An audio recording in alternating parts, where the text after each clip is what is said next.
Welcome students, BSc third year. और हमारा topic चल रहा था आपका जो यूनिट है क्लीवेज वाली थर्ड यूनिट, उसमें ब्लास्टुलेशन। और जो पिछला जो हमारी जो क्लास हुई थी उसमें क्या बात की थी हमने, ब्लास्टुला का फॉर्मेशन।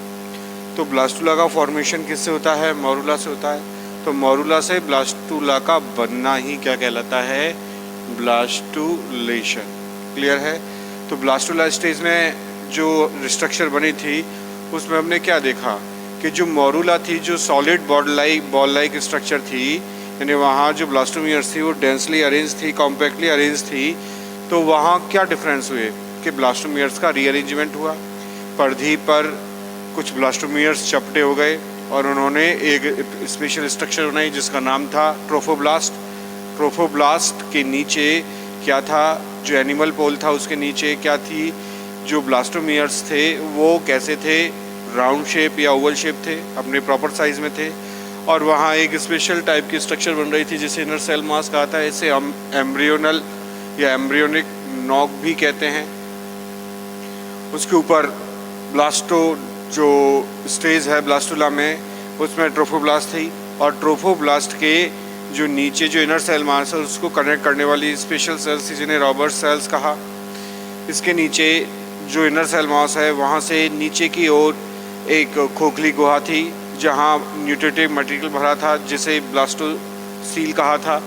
और इस ब्लास्टोसील में जो न्यूट्रिटिव मटेरियल है वो कौन एब्जॉर्ब करता है? जो ट्रोफोब्लास्ट है उसकी लेयर कहाँ से? यूट्राइन वॉल से। और ट्रोफोब्लास्ट ही वो ही परत होती है जो एंडोमेट्रियम के साथ अटैच होती है और इम्प्लांटेशन में मदद करती है। और आगे जाके हमने फाइनली बात की थी कि भाई ये जो ट्रोफोब्लास्ट है वो ट्रोफोब्लास्ट क्या बनाती है? ट्रोफोब्लास्ट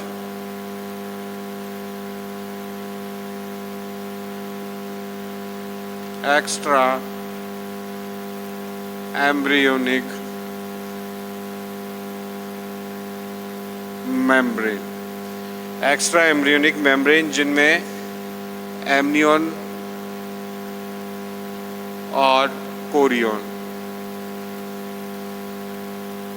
के निर्माण में ये ट्रोफोब्लास्ट ही मददगार होती है। ठीक है, तो ये सारी स्ट्रक्चर हमने डिस्कस की थी। और वहाँ हमने बात की थी जो मैमल्स होते हैं उनमें ब्लास्टुला जो स्टेज है या ब्लास्टुला जो स्ट्रक्चर है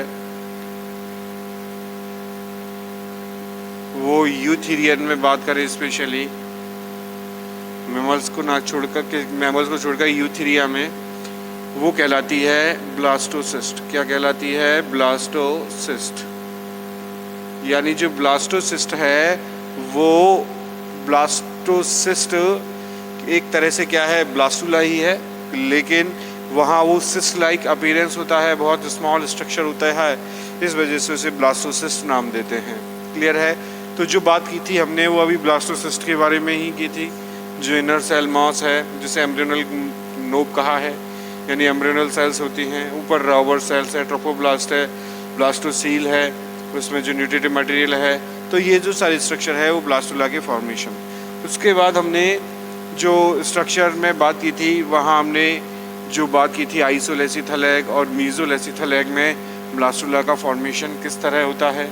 तो आइसोलेसिथल में हमने देखा कि भैया जो ब्लास्टुला है वो किस तरह वहाँ ब्लास्टोमियर्स अरेंज होते हैं। मीजोलेसिथल में हमने क्या देखा कि जो ब्लास्टोमियर्स हैं उनका साइज़ थोड़ा डिफ़र हो जाता है। जो वेजिटल पोल है वहाँ लार्ज साइज़ के ब्लास्टोमियर्स दिखते हैं और जो एनिमल पोल है वहाँ स्मॉल साइज़ के ब्लास्टोमियर जिन्हें माइक्रोमियर्स भी कहा जाता है वो दिखाई देते हैं। और इस वजह से जो ब्लास्टोसील की जो कैविटी है वो वहाँ थोड़ी शिफ्ट हो जाती है, सेंटर में वो डेवलप नहीं हो पाती। तो अब हम आगे आज बात करेंगे एक्स के बेसिस पे ही ब्लास्टुला किस में? पॉलीलेसिथल एग में या मेगालेसिथल एग में। तो ब्लास्टुला इन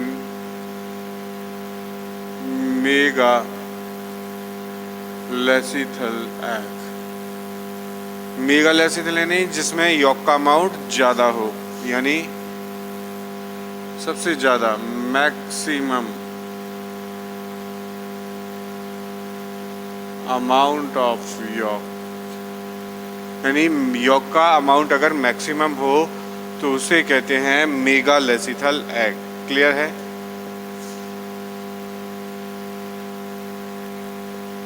तो इसमें जैसा एग के बेसिस पे ही यहाँ पे क्लीवेज होगा। क्यों? एग में क्या है, यॉक अच्छी यानी सफिशिएंट अमाउंट में, प्रॉपर रिच अमाउंट में प्रेजेंट है, तो डेफिनेटली यहाँ ब्लास्टुला और एग की तुलना में यहाँ डिफरेंट बनेगा। तो जो मेगालेसिथल एग होते हैं वो किस में पाए जाते हैं? जैसे रेप्टाइल्स में, आपका जो बर्ड्स है उसमें, और प्रोटोथीरिया में। ये जो एनिमल हैं इनमें मेगालेसिथल एग पाए जाते हैं। तो यॉक प्रॉपर अमाउंट में प्रेजेंट है। तो सपोज ये एग है, जाइगोट इससे बन गया है, और यहाँ तक कौन प्रेजेंट है?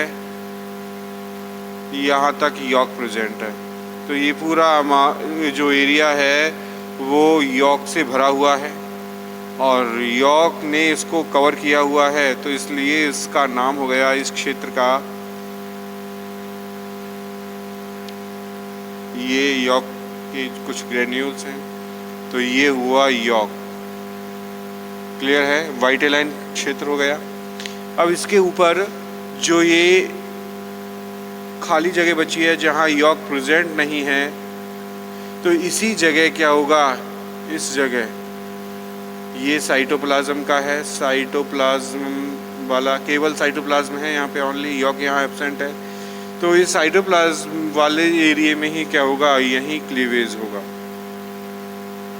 यही क्या होगा, क्लीवेज। और क्लीवेज होने के वजह से ये जो एरिया है यहाँ किस तरह ये दिखाई दे रहा है, ये एक डिस्क की तरह दिखाई दे रहा है, और इस रचना को ही कहते हैं जर्मिनल डिस्क। जर्मिनल डिस्क, और डिस्क में ही क्लीवेज हो रहा है, तो इस जो क्लीवेज है उसका टाइप हो जाएगा डिस्कॉइडल। क्या नाम हो जाएगा? Discoidal cleavage. याद करो जब हम पढ़ रहे थे क्लीवेज, तो यहाँ वहाँ जो यॉक का डिस्ट्रीब्यूशन था, उस यॉक के डिस्ट्रीब्यूशन के आधार पे दो प्रकार के क्लीवेज थे, एक था होलोब्लास्टिक और दूसरा था मीरोब्लास्टिक। तो ये कौन सा हो जाएगा? Meroblastic cleavage. तो यहाँ मीरोब्लास्टिक क्लीवेज देखने को मिलेगा, यानी पूरे जो एग है उसमें क्लीवेज नहीं होगा, लेकिन कुछ भाग में ही यहाँ क्लीवेज होगा। तो क्लीवेज होने की वजह से जो ब्लास्टोमियर्स हैं वो यहाँ दिखाई देंगे। तो जो यहाँ जब क्लीवेज स्टार्ट होंगे तो यॉक के जो ऊपर वाला क्षेत्र है वो ऊपर वाला क्षेत्र कहला रहा है जर्मिनल डिस्क, और इसमें विदलन के साथ साथ जो इसकी सेल्स हैं वो सेल्स नीचे यॉक से अलग हो जाती हैं, जिसकी वजह से क्या होता है, इसका जो केंद्रीय क्षेत्र है, ये केंद्रीय क्षेत्र कैसा हो जाता है? पारदर्शी। और इस क्षेत्र को कहते हैं एरिया पेल्यूसिडा। जो एक क्षेत्र है वो क्षेत्र कैसा हो जाता है? पारदर्शी। और इस क्षेत्र को कहते हैं एरिया पेल्यूसिडा। जोना पेल्यूसिडा नहीं, एरिया पेल्यूसिडा। इसके बाद इसमें क्या होता है, और विभाजन होते हैं, और विभाजन होने की वजह से यहाँ इसके ऊपर किसका निर्माण होने लगता है? ब्लास्टोमियर्स का निर्माण होने लगता है। और जैसे ही यहाँ ब्लास्टोमियर्स बनते हैं तो इनके चारों ओर, यानी जो पर्दीय क्षेत्र है इसके चारों ओर एक संघनित क्षेत्र विकसित हो जाता है जो अपारदर्शी होता है। कैसा होता है? अपारदर्शी, ट्रांसल्यूसेंट होता है। इसे कहते हैं area opaca. Area opaca, opaque क्षेत्र हो जाता है। अब आगे चल के क्या होगा, यहाँ जब ब्लास्टोमियर्स बनने लगेंगे इस एग में, तो हमें क्या दिखाई देगा? ये वाला हमारा तो पार्ट है किसका?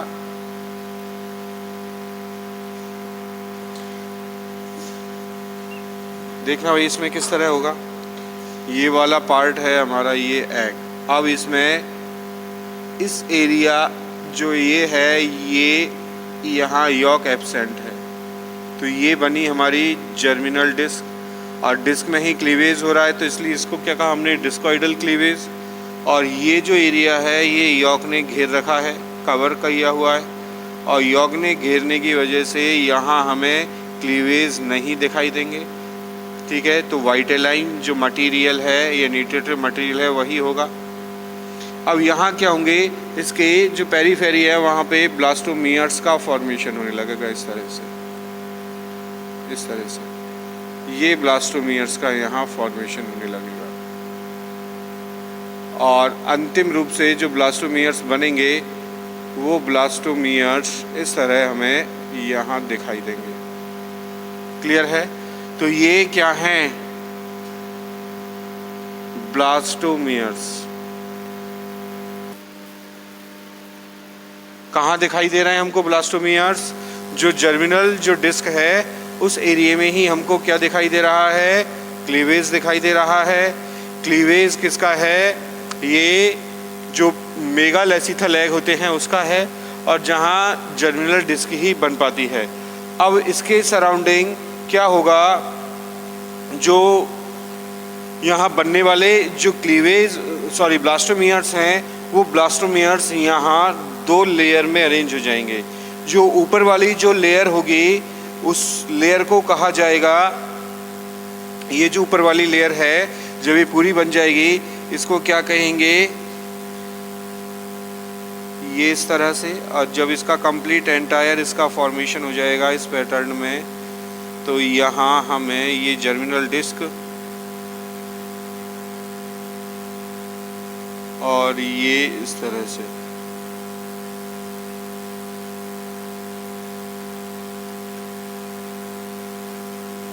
ये इस तरह से, तो यहाँ इस तरह से ये सेल्स बनेंगी और यही सेल कहलाएंगी ब्लास्टोमियर। और इस तरह से नीचे जो सेल बनेंगी नीचे के लेयर्स में वो भी ब्लास्टोमियर्स होंगी। लेकिन जो अपर पेरीफेरी में जो सेल्स हैं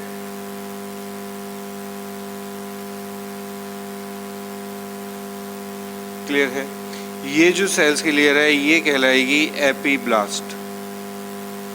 ब्लास्टोमियर का अपर पोर्शन एपीब्लास्ट, और जो नीचे वाली जो सेल है ये कहलाएगी हाइपोब्लास्ट। क्या कहलाएगी, हाइपो का मतलब नीचे, एपी का मतलब ऊपर। तो इस तरह से जो सेल्स बनेंगी उनमें जो ये सेल कहलाएंगी ऊपर वाली एपीब्लास्ट, और ये जो नीचे वाली जो लेयर होगी इसे हाइपोब्लास्ट के नाम से जाना जाएगा। जब तक ये लेयर यहाँ पूरी नहीं बन पाती है तो जो ये जर्मिनल डिस्क का जो ये पार्ट है बीच में से ये कहलाता है सब जर्मिनल कैविटी। और बाद में जब ये पूरी जो लेयर जब यहाँ फॉर्म हो जाएगी, बन जाएगी, अब इसे क्या कहेंगे, ब्लास्टोसील कहेंगे। क्या कहेंगे, ब्लास्टोसील कहेंगे। तो इस तरह से जो मेगालेसिथल एग है उस मेगालेसिथल एग में इस तरह से एपीब्लास्ट हाइपोब्लास्ट के साथ में जो सेंट्रलाइज जो पोर्शन है वो ब्लास्टोसील नाम से जाना जाता है। और यही क्या होता है, एम्ब्रियोनिक डेवलपमेंट होगा, और जब यॉक धीरे धीरे यहाँ से कंज्यूम होगा तो एम्ब्रियो एनलार्ज होगा, और एनलार्ज होने के बाद में उसमें एम्ब्रियोनिक ग्रोथ होगी, और बाद में एक मैच्योर जो बेबी है या बर्ड का जो भी पक्षी है, जो भी नया न्यूबॉर्न इंडिविजुअल है वो यहाँ विकसित हो जाएगा। क्लियर है? तो ये इस तरह का क्लीवेज, डिस्कॉइडल टाइप का क्लीवेज हमें रेप्टाइल्स, बर्ड और प्रोटोथेरिया में देखने को मिलता है। कब? जब ब्लास्टुलेशन यहाँ होता है। तो इस तरह से ब्लास्टुलेशन की प्रोसेस हमें मेगालेसिथल एग्स में दिखाई देती है। आगे हम बात करें, नेक्स्ट जो एग है ब्लास्टुला का फॉर्मेशन, ये तो बात हुई मेगालेसिथल एग की। अब बात करें हम सेंट्रोलेसिथल एग की। किसकी बात करें? सेंट्रोलेसिथल एग की।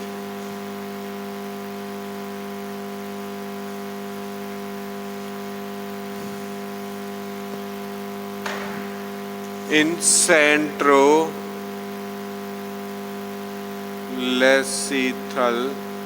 एग। सेंट्रोलेसिथल है। अब सेंट्रोलेसिथल का मतलब आप जान चुके ही होंगे। सेंट्रोलेसिथल का मतलब, लेसिथल का मतलब होता है यॉक, यानी जब एग या जो बनने वाली स्ट्रक्चर है आफ्टर फर्टिलाइजेशन, उसमें अगर यॉक कहाँ प्रेजेंट हो, बिल्कुल सेंटर में प्रेजेंट हो, तो इस तरह से जो सुपरफिशियल जो सरफेस होगी, उस सुपरफिशियल सरफेस में ही क्लीवेज देखने को मिलेगा। और पूरी जो अंदर का जो एंटायर पार्ट है वो किसने घेर रखा है, यॉक ने घेर रखा है। इस वजह से यहाँ प्रॉपर रूप से जो ब्लास्टोसील है उसका निर्माण नहीं हो पाता, और जो सुपरफिशियल क्लीवेज होगा उसकी वजह से यहाँ जो ब्लास्टोमियर्स हैं वो केवल परिधि के रूप में ही यहाँ पे दिखाई देते हैं। आई ना बात समझ में? तो इस तरह से जो ब्लास्टोमियर्स बनेंगे वो एक परिधि पर एक ब्लास्टोडर्म बनाएंगे ब्लास्टोमियर्स, और जो किसको घेरे हुए रहेंगे, यॉक को घेरे हुए रहते हैं। तो ब्लास्टुला सेंट्रोलेसिथल एग, और ये एग्जाम्पल देखने को मिलता है हमको स्पेशली इंसेक्ट्स में। किस में देखने को मिलता है? इंसेक्ट्स में। यानी इंसेक्ट में एग किस टाइप का होगा, इंसेक्ट में एग ऐसा होगा, इस तरह, और वो एक जो सेंट्रलाइज्ड पोर्शन है उस सेंट्रलाइज्ड पोर्शन में खुद को बनाए रखेगा। और यहाँ इस तरह से ये माउथ ओपनिंग की एक स्ट्रक्चर होती है, इसकी ओपनिंग होती है, इस ओपनिंग की सहायता से ये बाहर जुड़ा रहता है। और ये जो पोर्शन है, पूरा पोर्शन ये है यॉक का। किसका पोर्शन है भाइयों? ये यॉक का। तो इसका नाम हो गया माइक्रोपाइल। माइक्रोपाइल क्या नाम हो गया? माइक्रोपाइल। जो इसकी ओपनिंग है, ये क्या है? एक टाइप की ओपनिंग। और ये जो एग है उसका central area is covered by yolk. तो यॉक कैसा हो गया? Centrally located. यॉक कैसा हो गया? केंद्र में व्यवस्थित हो गया। तो इस तरह के जो एग है वो कहलाते हैं सेंट्रोलेसिथल एग। किसमें पाए जाते हैं? इंसेक्ट्स, जिस तरह के एनिमल होते हैं। अब देखो इसका जो ये आउटर पेरीफेरी है, सुपरफिशियल जो पोर्शन है ये वाला, यही हमको क्लीवेज देखने को मिलेगा। और क्लीवेज के कारण यहाँ क्या होगा? यहाँ केवल और केवल आउटर सरफेस पे ही ब्लास्टोमियर्स एक लेयर बनाएंगे जिसे ब्लास्टोडर्म कहेंगे, और अंदर यॉक प्रेजेंट है तो वहाँ कोई कैविटी नहीं बन पाएगी, इसलिए यहाँ सामान्यतया ब्लास्टोसील यानी कोरक गुहा अनुपस्थित होती है।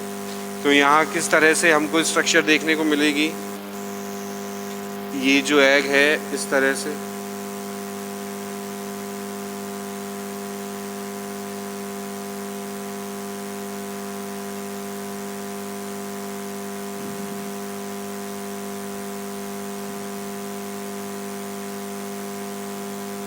ये यॉक वाला पोर्शन है। अब यहाँ क्या होंगे? इस एरिया में यहीं ये बनने लगेंगे धीरे धीरे ब्लास्टोमियर्स। इस जगह, इस जगह, इस जगह, इस जगह, इस जगह, इस तरह से ये ब्लास्टोमियर्स यहाँ बन जाएंगे। अब ये धीरे धीरे ब्लास्टोमियर्स, ये है ब्लास्टोमियर्स, ये है यॉक। अब यहाँ धीरे धीरे क्या होगा?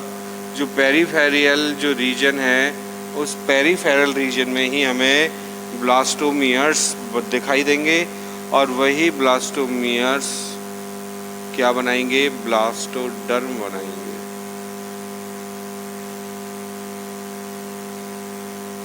इस तरह से ये ब्लास्टोमियर हैं,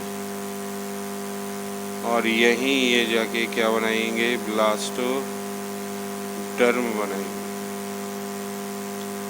तो ये पूरी जो लेयर है ये एक आउटर पेरिफेरी में ब्लास्टोमियर से कवर्ड हो जाएगी। ये ब्लास्टोमियर्स हैं।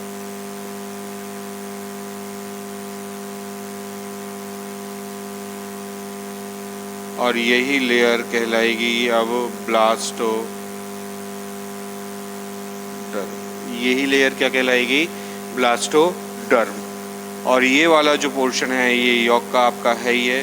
तो यहाँ जो क्लीवेज होगा तो ये कौन सा है? Superficial region, superficial area. और सुपरफिशियल एरिया में ही क्लीवेज हो रहे हैं। तो क्लीवेज का टाइप कैसा हो जाएगा? टाइप ऑफ क्लीवेज कैसा हो जाएगा यहाँ पे? सुपरफिशियल, सुपरफिशियल टाइप क्लीवेज का। क्यों? केंद्रीय हिस्सा किसने घेरा हुआ है? यॉक ने। तो ऐसा जो एग होता है सेंट्रोलेसिथल एग कहलाता है। और इसमें जो आपको क्लीवेज का टाइप होगा वो सुपरफिशियल टाइप देखने को मिलेगा।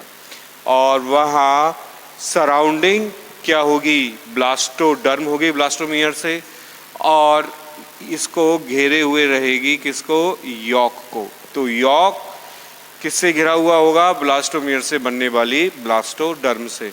तो इस तरह का जो ब्लास्टुला होता है वो बनता है सेंट्रोलेसिथल एक्स में।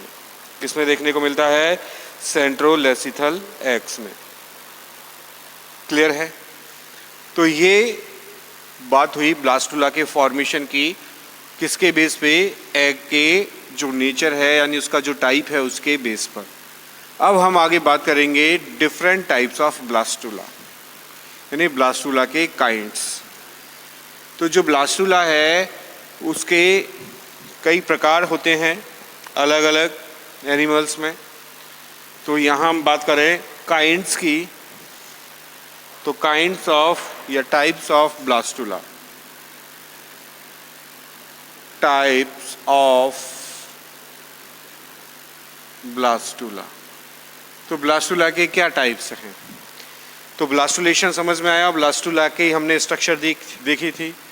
तो यहाँ कुछ स्पेशल टाइप के ब्लास्टुला देखने को मिलते हैं। अब उसकी जो साइज है, शेप है, उसकी डिजाइन है कुछ डिफ़र होती है, क्योंकि वहाँ जो ब्लास्टोमियर्स हैं उनका अरेंजमेंट डिफरेंस होता है, उनका फॉर्मेशन डिफरेंस होता है। यानी कि कहीं ब्लास्टोमियर्स इक्वली डिस्ट्रीब्यूटेड होंगे, कहीं जो ब्लास्टोमियर्स हैं उनकी साइज़ डिफर होगी, कहीं ब्लास्टोमियर की साइज़ इक्वल होगी, कहीं ब्लास्टोसेल सेंट्रली लोकेटेड होगी, कहीं ब्लास्टोसेल थोड़ी शिफ्ट हो जाएगी, कहीं ब्लास्टोसेल ऑलमोस्ट एब्सेंट रहेगी। तो ये जो डिफरेंट जो फीचर्स हैं उन फीचर्स के बेस पे ही क्या किया गया है, जो ब्लास्टुला है उस ब्लास्टुला को डिवाइड किया गया है डिफरेंट टाइप्स में। तो यहाँ हम ब्लास्टुला के टाइप्स की बात करें, जैसे जो सबसे पहला जो ब्लास्टुला है आपके सामने है सीलोब्लास्टुला। क्या नाम है? सीलोब्लास्टुला।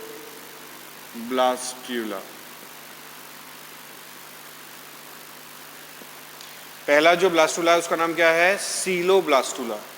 दूसरा ब्लास्टुला है उसका नाम है आफ्टर सीलोब्लास्टुला एम्फी। एम्फीब्लास्टुला। क्या नाम है? एम्फीब्लास्टुला। तीसरा जो टाइप है उसका नाम है स्टीरियो।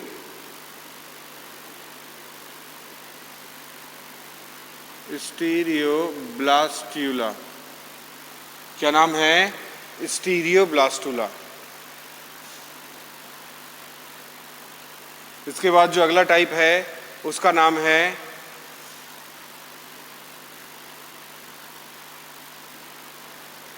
पेरीब्लास्टुला। उसका नाम क्या है? पेरीब्लास्टुला। किसके बाद? स्टीरियोब्लास्टुला के बाद। इसके बाद इसका एक टाइप और है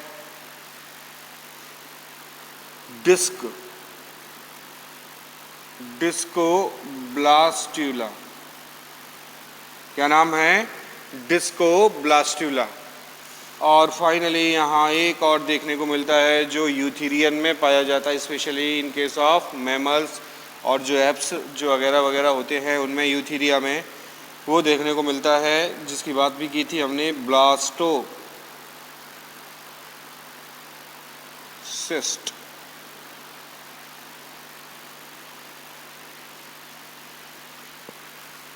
तो ये जो ब्लास्टुला हैं बेसिकली यहाँ 6 टाइप के हैं on the basis of their structure या उनके अपीयरेंस के बेसिस पे।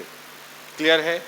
सीलोब्लास्टुला, एम्फीब्लास्टुला, स्टीरियोब्लास्टुला, पेरीब्लास्टुला, डिस्कोब्लास्टुला। तो इस तरह से ये जो स्ट्रक्चर है ब्लास्टुला की ये हमें दिखाई देती है। क्लियर है? तो हम इनके जो फीचर है नाम के बेसिस पे इनका हम अर्थ समझें। जैसे नंबर 1 यहाँ पे लिख रहा है सीलोब्लास्टुला, तो ब्लास्टुला के आगे एक टर्म जुड़ी हुई है सीलो, और ये टर्म किससे डेराइव हुई है? सीलोम से। किससे डेराइव हुई है? सीलोम से। और सीलोम का मतलब एक टाइप की कैविटी होती है। तो जब ब्लास्टुला में एक कैविटी दिखाई दे, जनरली दिखाई देती है लेकिन प्रॉपर हो साइज में और उसकी प्लेस में, सही जगह प्लेस हो और उसका साइज भी प्रॉपर हो, यानी इजीली विजिबल हो, वो उसको आइडेंटिफाई कर सकें। अगर ऐसे ब्लास्टुला में इस तरह की सीलोम या एक कैविटी बन रही है यानी ब्लास्टोसील प्रॉपर है। अगर ब्लास्टोसील प्रॉपर है तो ये जो ब्लास्टुला है ये कहलाएगा सीलोब्लास्टुला। क्लियर है? दूसरा है एम्फीब्लास्टुला। एम्फीब्लास्टुला का क्या मतलब हुआ? एम्फी का मतलब होता है 2, एम्फी का मतलब बोथ, 2, यानी अब यहाँ 2 ब्लास्टुला से मतलब नहीं है, यानी कि यहाँ ब्लास्टुला किससे बनता है? ब्लास्टोमियर्स से। तो ब्लास्टोमियर्स यहाँ 2 टाइप्स के होते हैं। तो 2 टाइप्स ऑफ ब्लास्टोमियर। तो ब्लास्टोमियर की जो साइज है उस साइज के बेस पे ये 2 टाइप के हैं। तो मैं यहाँ लिख दूँ साइज। एक तो होंगे लार्जर और एक होंगे स्मॉलर। तो स्मॉलर जो ब्लास्टोमियर हैं और लार्जर ब्लास्टोमियर तो क्या कहलाएंगे यहाँ पे? मेगामियर। और जो छोटे ब्लास्टोमियर हैं वो क्या कहलाएंगे? माइक्रोमियर। क्लियर है? तो इस तरह से यहाँ जो एम्फीब्लास्टुला है यहाँ 2 टाइप के ब्लास्टोमियर्स दिखाई देंगे on the basis of their size. एक नाम हुआ मेगामियर, दूसरा नाम हुआ माइक्रोमियर। अगला है स्टीरियोब्लास्टुला। यहाँ एक स्पेशल टाइप देखने को मिलेगी। और स्टीरियो में क्या होगा? स्टीरियो में यहाँ सारे जो ब्लास्टोमियर्स हैं, ब्लास्टोमियर वो सेम साइज के होंगे। और यहाँ जो ब्लास्टोसील है, ब्लास्टोसील वो लगभग अप्रॉक्सीमेटली एब्सेंट होगी या साइज में बहुत शॉर्ट होगी, छोटी होगी। क्लियर है? अगला है पेरीब्लास्टुला। पेरी का मतलब क्या होता है? सराउंडिंग। तो सराउंडिंग याद करो, जो ब्लास्टोमियर है वो पेरीफेरी में ही दिखाई देंगे। पेरीफेरी में अभी बात की थी सेंट्रोलेसिथेलेग में यानी इंसेक्ट्स में। तो पेरीफेरी में ही ब्लास्टोमियर्स अरेंज्ड हो जाते हैं। तो जो ऐसा ब्लास्टुला है वो कहलाता है क्या? पेरीब्लास्टुला। अगला नाम है डिस्को। डिस्को का मतलब होता है यहाँ डिस्क, और डिस्क से क्या मतलब है यहाँ? Germinal disc. और जर्मिनल डिस्क की बात हमने किस में की थी? जर्मिनल डिस्क की बात की थी हमने रेप्टाइल्स में, बर्ड्स में, प्रोटोथीरिया में यानी पॉलीलेसिथेलेग यानी मेगालेसिथेलेग में। तो उसकी वजह से वहाँ जर्मिनल डिस्क बन रही थी। तो वहीं ब्लास्टोमियर अरेंज हो। याद करो हमने बात की थी एपीब्लास्ट की, हाइपोब्लास्ट की, इस तरह से हमने बातें की थी। तो इस तरह का जो ब्लास्टुला है वो डिस्को ब्लास्टुला कहलाता है। और लास्ट में है ब्लास्टोसिस्ट, और ब्लास्टोसिस्ट की बात हम कर चुके हैं, जो यूथीरिया में जो किसका फीचर है, यूथीरिया का लक्षण है। तो यूथीरिया में ब्लास्टोसिस्ट स्ट्रक्चर पाई जाती है। तो इस तरह से ये थे ब्लास्टुला के टाइप और उनका मतलब कि सीलोब्लास्टुला का मतलब क्या है, एम्फीब्लास्टुला, स्टीरियोब्लास्टुला, पेरीब्लास्टुला, डिस्कोब्लास्टुला और ब्लास्टोसिस्ट। आगे हम नेक्स्ट जो क्लास होगी उसमें एक के बाद एक जो स्ट्रक्चर हैं इन ब्लास्टुला की, उनको हम डिटेल में डिस्कस करेंगे। Thank you very much.